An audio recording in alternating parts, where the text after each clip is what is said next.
Hey, what's going on out there? What's happening, people? This is Big B, Brian Hanley, and welcome again to Let's Talk Ball. So, I get a lot of emails, get a lot of things coming in that people want to kind of have conversations about. One of the reasons that we like our sports, we like to see the dominant player, the dominant team who has sustained excellence and things of that nature. So I get a lot of these emails, and one topic that came to mind that I'd kind of put together that we're going to talk about today are the dynasties. Let's talk ball. Broken up by Tatum. Tipped off. Rachel Harris has it. Here's Jordan. Yes. Secretariat has opened a 22-length lead. Fly ball deep left field. Yes, there she goes. Touchdown. He did what? Yes. LeBron James. It is a grand salami. Bo Jackson unloads on this one. Touchdown. No. There's nothing real in the world anymore. No. Mike Jones made the tackle. Wish I was 50 years younger and I'd kick you.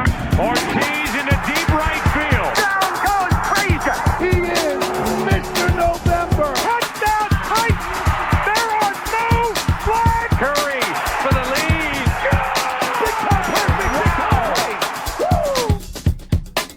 Now, putting this all together, obviously you got to have some sort of criteria.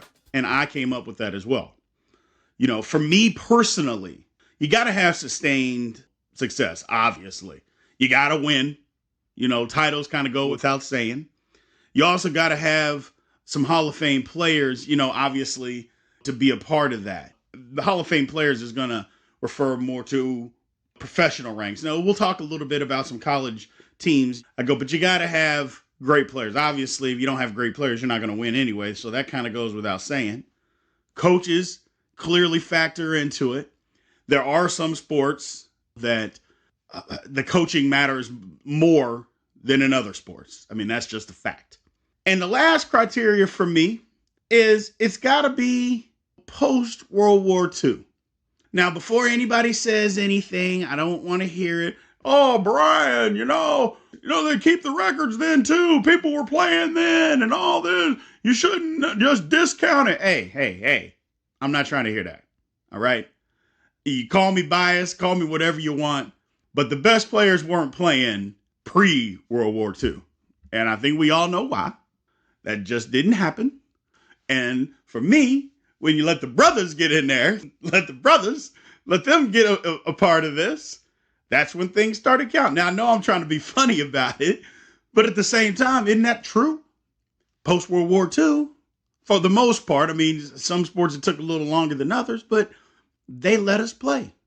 And what I mean, they let everybody play. If you could play, they let you in. Now, like I said, some sports, some institutions, some franchises, they took longer than others. But that's my criteria. I'm sticking to it. That's the way we're going to be. So let's get rolling on this. So a couple of them, and again, my expertise, you all know that. It's not every sport. So I know I'm not going to be talking a whole lot about hockey. I don't know a lot about hockey. And I'm definitely not going to be talking about soccer. But hockey, anybody can do a Google search and see that Montreal has won the most titles. Toronto, while they haven't won in a while, they've won a ton of titles. When you think about dynasties, you think about the Edmonton teams of the 80s with Gretzky. Now, if you think back, I said best player. And as you guys know, Wayne Gretzky is the greatest hockey player of all time. He was part of that dynasty for Edmonton. So I'm not an expert on that. So I'm not here to tell you, hey, 100% that's who it is. But that's my belief. That's what I'm going with. That's what I'm sticking to. Another one that just real quick is tennis. Now, tennis is a little different individual sport. And, there's a lot of men out there. You say, hey, Rafael Nadal and Roger Federer.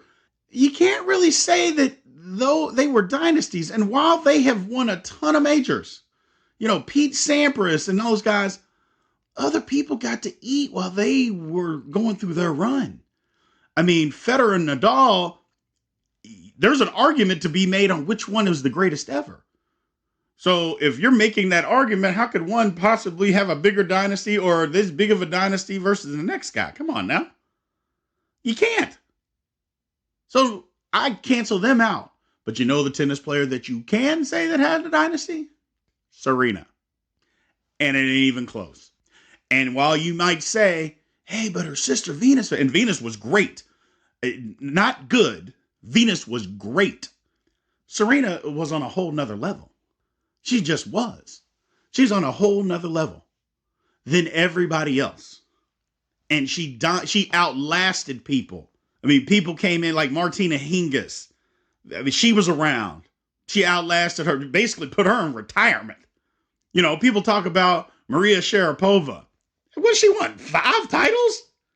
I mean, she's not even in the same stratosphere as Serena is as a player. And she's basically the second most popular. I'm like, come on. You know, what are we talking about here? Are we talking about who's the best? Or are we just wanting to name drop? And again, anytime that you can say one name and everybody knows who you're talking about, I'm going to guess that person is probably the best in what we're talking about. And everybody knows Serena. So there you go. That would knock down tennis. Now let's move on to some sports, you know, we can have some real type of debates about. First one, let's talk about college football.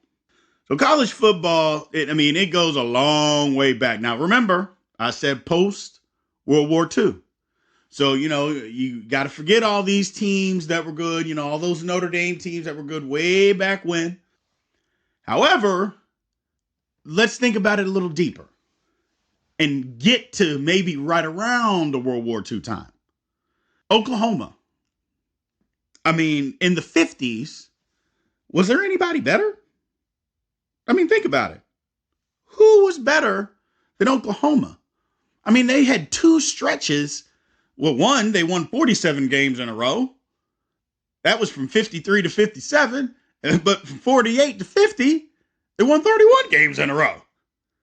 Now, you think about that today. Now, people are going to discount it and say, hey, Brian, that was forever ago. You know, that didn't count. I said post-World War II. So all you that don't know when that was, just look it up. I don't have time to give you a history lesson. So look it up. But the fact of it is that if that were to happen today, there wouldn't even be a discussion on if they were the best team ever. There would be zero discussion. But because it happened 70 years ago, well, the players weren't as good. I didn't go into saying, I'm not comparing eras. I didn't do that. I didn't say that. I didn't bring that up. Now, the next thing that somebody's going to say, but Brian, what about the U? And the U was good. From 84 to 92, they had literally the best football players out there. They just did. And they had another one from 2000 to 2003. But remember, I said sustained. So, and there were some bad U teams in between that time period from 92 to 2000. Some bad teams. So you can't say that it went that whole time period because it did not. And in that run, there were no 47 games, no 31. They didn't have all of that. Okay? They weren't doing that. They won titles. Not knocking titles. So, but they didn't have that. So how can you say that dynasty is better? You can't. You can't. You can talk about the Notre Dame teams. You know, that Notre Dame had a huge run. You know what? They didn't have those sustained winning streaks. That's what I'm talking about. Sustained excellence. That's what I mean by sustained excellence. You got to have that. You got to have that. We demand it, especially now. We demand it. You can't just be average or winning 10 games, 12 games in a row and saying you're the greatest of all time. We're not trying to hear that in this day and age. Nobody would even come close to talking about that now. So it doesn't matter that it happened 70 years ago, people. Let it go. Let it go. I know, hey, Nebraska, they won 3 in 4 years. But, I mean, Tom Osborne, before he won his first one, they were talking about him being the best coach that could never win. He couldn't win the big one. Had all these great teams that could never win it. So that's what I'm talking about. That's what I'm talking about. Sustained excellence. So I'm going OU. I'm going OU. That's my, I mean, and unless you can come up with something better, convince me, which you're not going to be able to do. You know, they dominated the sport of college football 2 different times. And it's not like they stunk the 2 years in between. It's not like they were terrible. They just didn't happen to have 31 games in a row or 47 in a row. They were still winning conference championships. So it's not like they were bad in between that time period. The teams that I'm talking about were bad. You know, those Miami teams, they were bad football teams. I mean, bad. So let's move on.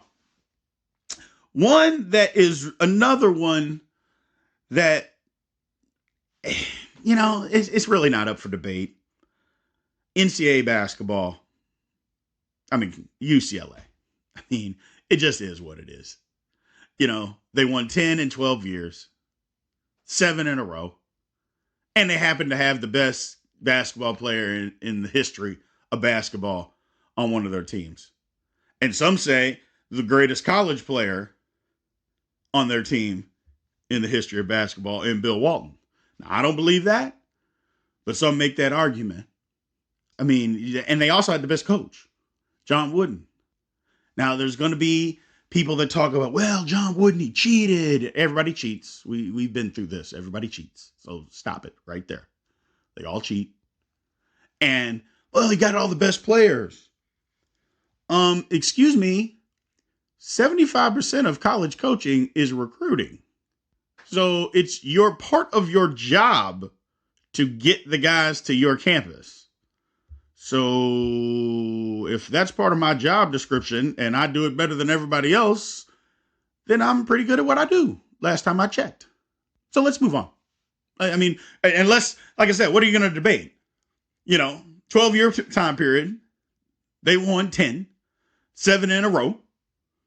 And what do you want to talk about? Duke? I mean, Krzyzewski? Come on, man. The man's been there 40 years.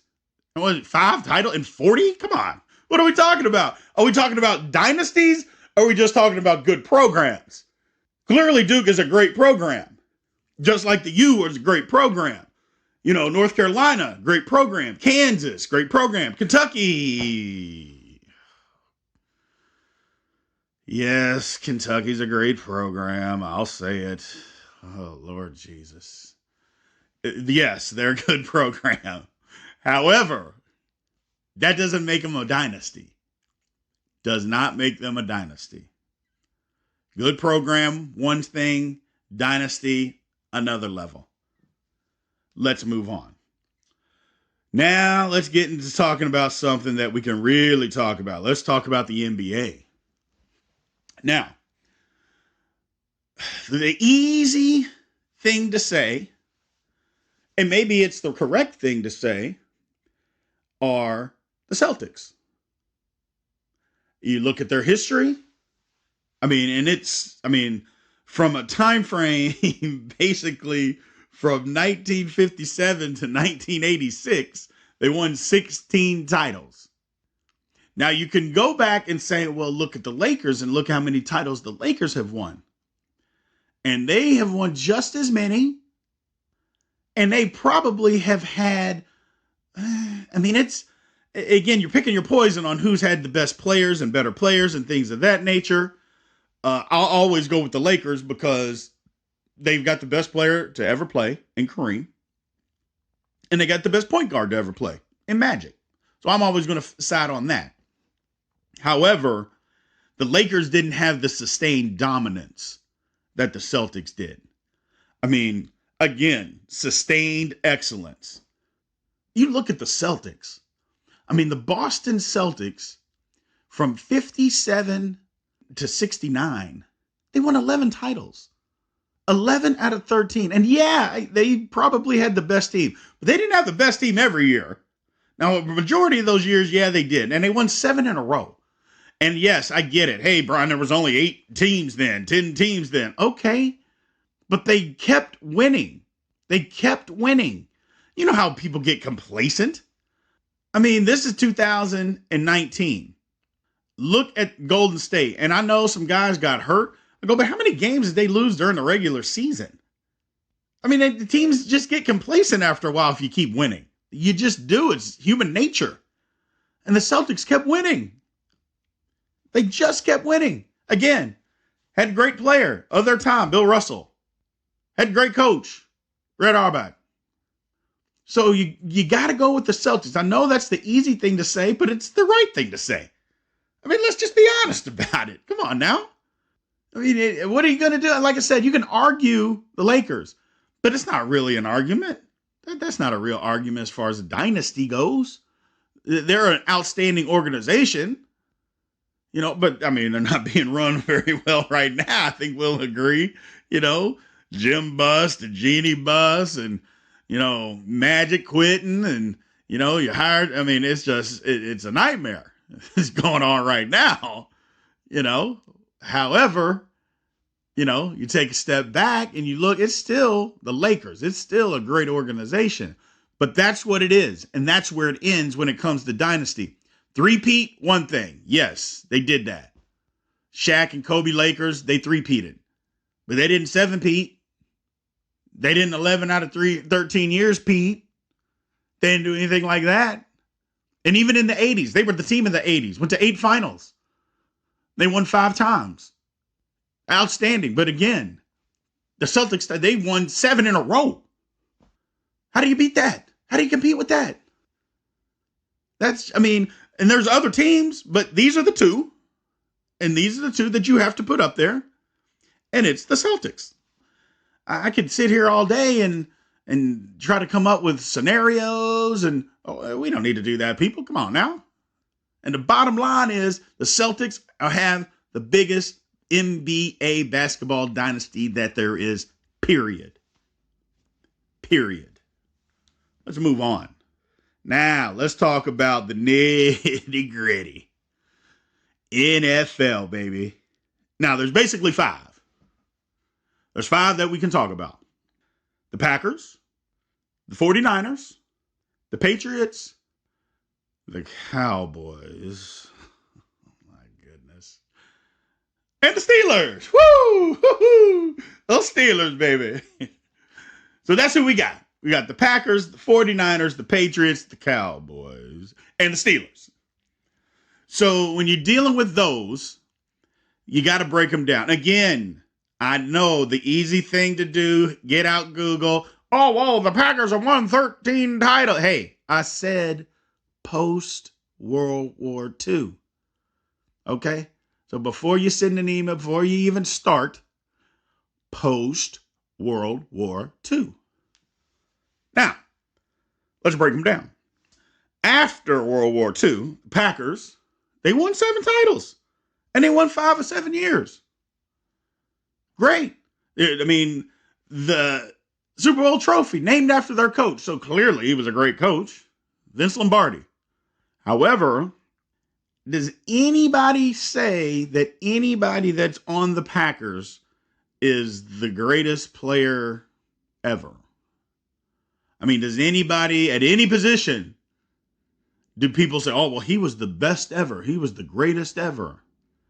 No, you don't hear that. You do not hear that.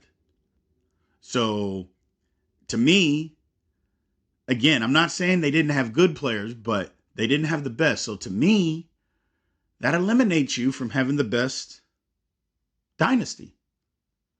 Because if you don't have the best players, how can you say that you are the best dynasty? I'm not saying that they couldn't go into one game and win a game. That I didn't say that. I'm not saying that couldn't happen. You heard me earlier say coaching matters. And it does. And in football, you got to have players and you got to have scheme. And scheme is coaching. So, and forget all this about different eras. That's not what I'm talking about. So I'm not trying to match up eras. I'm just talking, you have never heard anybody say that somebody from the 50s or 60s Packers are the greatest to ever play the sport. You have not heard that. Now, you've heard them say the coach was, but not the players. So let's just leave them there for now. We're not eliminating anybody yet, but I don't believe that they are, but let's just leave them up here. Let's just leave them in a plateau. Next, we go to the 49ers. 4 and 9 years. Great coach. Everybody, Bill Walsh, genius. Football genius. Changed the sport. And he did. And if you know me, you know my criteria. Hey, for being the best ever, if you change a sport, then you, in my book, are one of the best ever. I mean, you're changing the way things are done. Changing the way Bill Walsh changed the way that they played offensive football. He just did. People had to adjust to him. He also happened to have some really good players because, in my opinion, and in a lot of people's opinion, they have the greatest quarterback to ever play in Joe Montana. A pretty good quarterback in good old Steve Young. And then what a lot of people believe is the best football player to ever play, not just receiver, the best football player is Jerry Rice. Now, I don't happen to believe that. Lawrence Taylor would be the best football player to ever play. And I'll stick to that till they put me in the grave. When you change a sport and not only make your position important, you make another position important because of you're the best. And period. Another day, another topic. However, San Francisco is up there. We'll put them a notch above Green Bay because you have the best players, you had the best coach, and you won 4 and 9 years. That's not easy. So Dynasty. Now, again, I know they won another one they won one in 89 and another one in 94, but there were a couple bad teams in there. I mean, they were good, but they weren't the best team and anything like that and got knocked off in a fluke. I mean, that's 5 years. So that's not a dynasty to me. Or the best dynasty in between there. That's not a sustain. So we'll take that first one and go from 81 to 89. And we'll skip the 94, leave that one out, and we'll just take that 9-year frame and go with there. We'll put them a notch above Green Bay. Now, the next one, the Dallas Cowboys. My goodness. Literally, if you could see me right now, you would see blood just dripping from my mouth saying that the damn Dallas Cowboys are a dynasty. I can barely talk right now. The blood is just rolling out of my mouth by saying that. It pains me to no end. The Cowboys are just, I told y'all we're going to do facts. We're going to be truthful. And, those Cowboy teams, they were good. They were good. 92, 93, and 95. They won 3 and 4 years. They should have won. If they'd have kept the coach, if you didn't have an idiot for an owner, if you'd have kept the coach, who knows how many you would have won? Who the heck knows? As far as players, the mainstays, they had 5 Hall of Famers. Now, Haley wasn't necessarily a mainstay, but he was there. But 5 Hall of Famers. Jiminy Christmas. They were good. Very good. Jimmy Johnson. I don't know if Jimmy Johnson was the best X and O guy, but as far as putting a football team together, which if in professional football, if you're the coach and your part of your job is to build the team, that's part of coaching is building the team. If that's your job, if you're given that responsibility, well, who built it better than him? Who built in the modern history, who built a team better than him with those kind of players? And you make one trade, and you parlay that into just sheer dominance. And because your glory-seeking owner was a complete idiot and just couldn't let it be, you're the owner of the team, man. You didn't put nothing together. What's wrong with you? You don't have to get credit. Just own the team and make the money. Now you want the credit. 26 years later, how's that working out for you, brother? Exactly. Want to stay here? Get out of here. Got to get the credit. And just win. Make the money. Sheesh. But anyway, I digress. Cowboys, Dynasty. But I'm going to put them below the 49ers. I'm going to put them above Green Bay, but I'm going to slot them below the 49ers. And the reason why is, yeah, they had Hall of Famers, but they didn't have the best. Their coach didn't change the sport. He didn't do that. And they didn't have the best player at a position. They had great ones, but they didn't have the best player. So I'm going to notch them just below the 49ers. And they were battling it out during that time frame anyway. I mean, they were back and forth. There were a lot of good teams, but those were the best during that time period.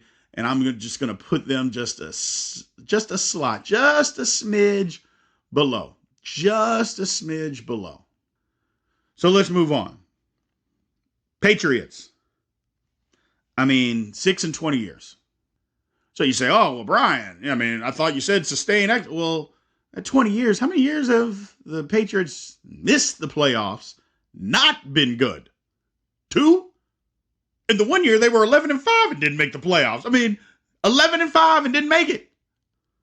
So, it's not like they've had a bunch of years where they were terrible. They went a 10-year stretch where they didn't win a title, but they were really, really good. They didn't stink during that time frame. They were still going to AFC championships. They were getting beat, but they weren't bad football teams. Now, they also have what's called the greatest, or what some call the greatest quarterback and greatest coaching combination ever. So, and I can't disagree with that. I can't disagree. You put them both together, and they are the best quarterback coach combo that there is. It's just the facts. Just the facts. Can't deny it. And if you do, you're just lying to yourself. And you're just lying to yourself. Come on now. Let's just be honest. The bottom line with that is that they are just, they came in together. They worked together. I know that here recently they've had some hiccups and people leave and they think it's no fun playing. But man, a lot of guys have said it's fun to win. I go and, maybe I'm not having a good time and they're being mean and he doesn't make football fun. And hey, but you win. Oh, and by the way, you're not broke. You act like, oh, I'm going here to play. I'm going to play for $8 an hour. Yeah, I'm not having any fun for $8 an hour. That's not what's going on here. Hey, you're playing football, making millions of dollars. And yeah, the man makes it tough, but you know what? Then you go and win. And there are no price tags for winning. Have fun in the off season. But go win. And that's what they have done. And what puts them way up there on the echelon is free agency. Free agency means that players come and go. Roster constantly turning over. Constantly different. Back in the 50s and the 60s and the 70s and the 80s, guys stayed on one team. Even in the 90s, guys were on one team. It wasn't until the mid-90s and Jerry Jones, again, couldn't keep his hand out of the cookie jar, thought that everybody was going to just want to come to Dallas. They'll take, less money. Everybody wants to play for America's team. And he created free agency. Again, how's that working out for you, brother? 26 years later, still counting. So that's what we're talking about here.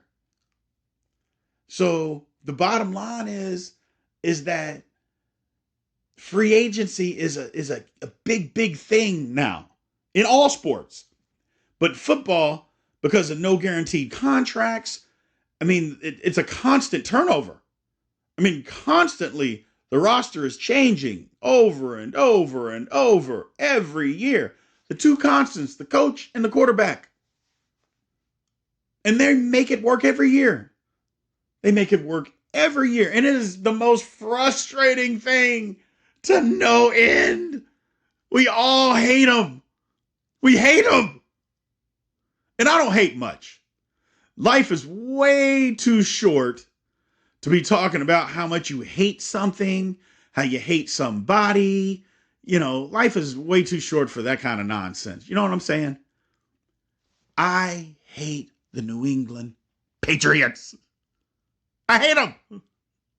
Can't stand them. They just get on my nerves. And you know what they do? They just win. They just win. They have put a dagger in me and all Steeler Nation. They have put a dagger in our hearts for years. And it's just so demoralizing. Because you go into the game knowing we have to play perfect. And they can play their B-plus game and we can play the perfect game. And their B-plus game can still beat us. Because they got Tom Brady. It is just so demoralizing. So demoralizing. I hate them. I digress. So, looking back, Patriots, free agency, constant turnover, throw them right at the top. You have to. You just have to. I mean, that's a long dynasty. I know it's 6 titles. Some have won more. But you know what? With free agency, you don't know who's on your team from year. And I mean, you're basically turning over half your roster every year. That is the top dynasty in football. Okay? Now let's go to the Steelers. Let's take a look at what the Steelers have. 4 out of 6 years. They had a great coach. Doesn't get the credit that he deserves. Chuck Noll doesn't get the credit, that he deserves. Chuck Noll was a bad man. Great football coach. But he doesn't get the credit. And the reason he doesn't get the credit, 9 Hall of Famers.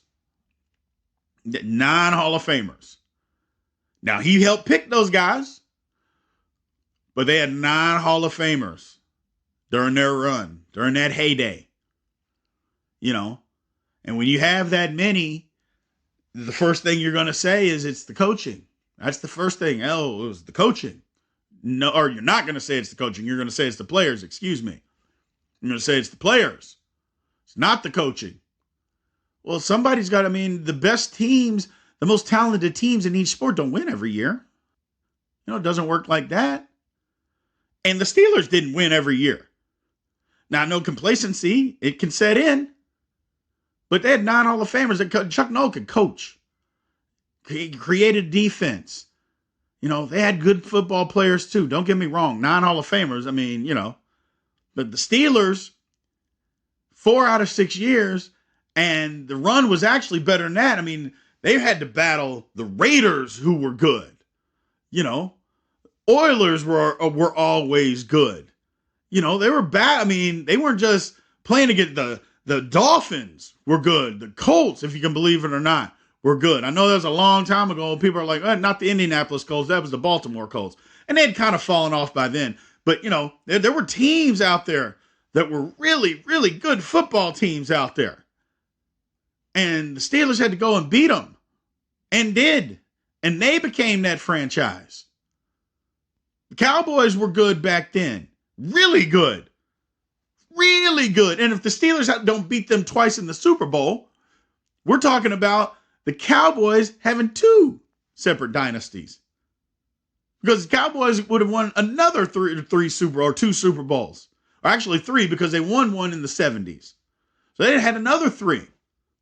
That's how good the Cowboys were. You think about that. Again, blood dripping down my face as I'm talking about the Cowboys. But it's the truth. So it's not like the Steelers beat all these Rudy Poot teams. They had to go and win some football games, beat some good football teams. But they did it. They did it. So you put them right underneath the Patriots.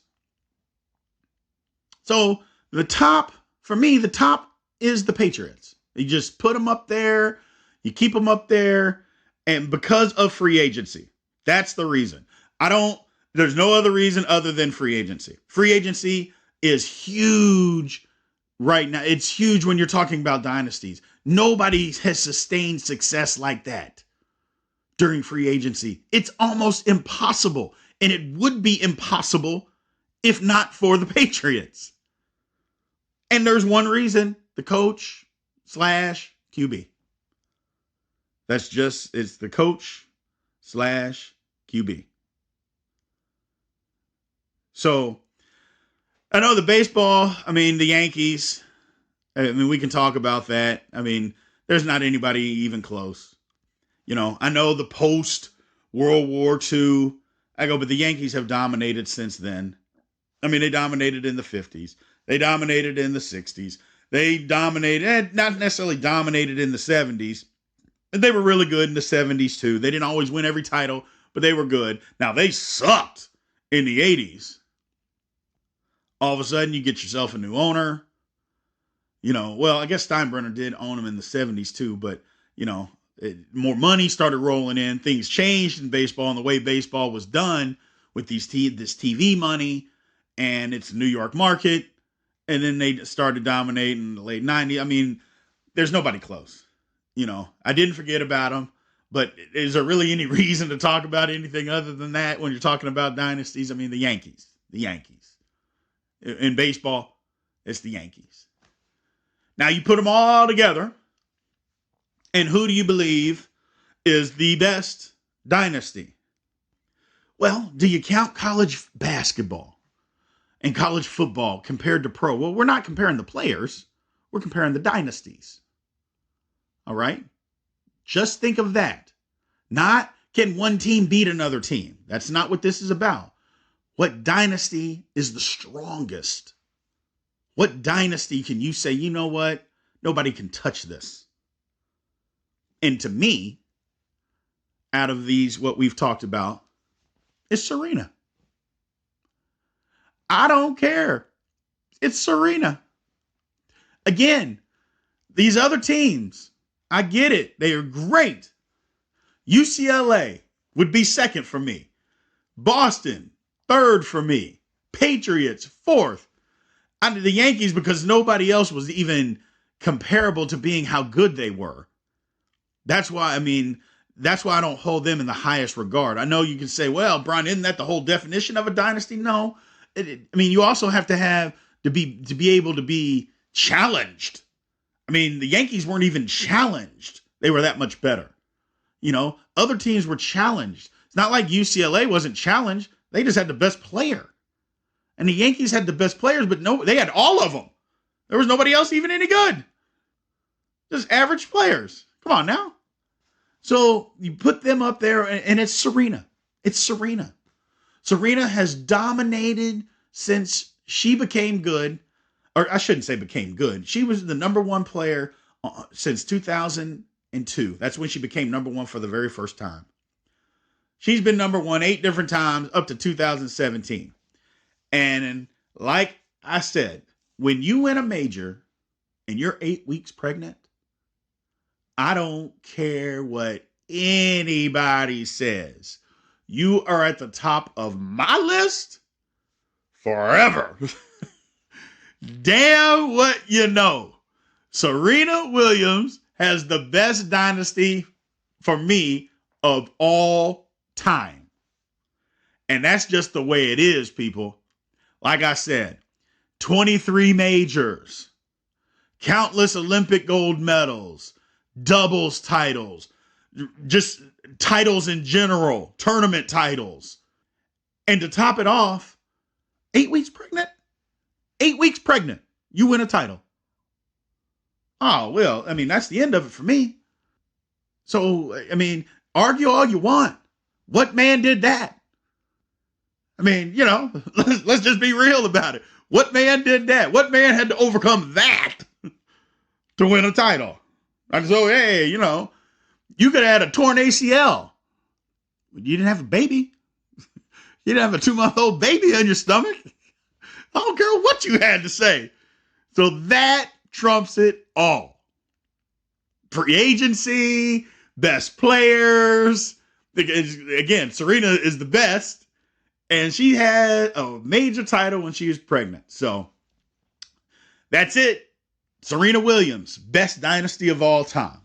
I love the feedback that we're getting, people. It is fun. This thing is fun. I'm having a really good time responding, putting together topics that you guys are begging to hear about. That is absolutely, I can't thank you guys enough. Having a ton of fun doing this. I appreciate it.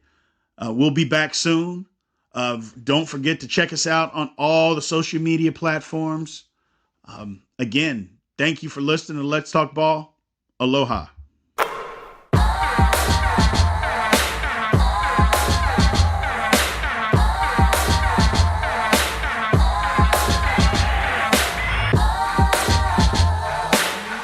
In the words of my brother Robert, aloha. Let's Talk Ball is produced by myself, Brian Hanley, and Darren Howard at Mach 1 Productions. Editing, music, intro, graphic design, cover art are also done by our Director of Operations, Darren Howard at Mach 1 Productions. Research, fact-checking by myself, Brian Hanley. The Let's Talk Ball podcast is brought to you by the LTB Network.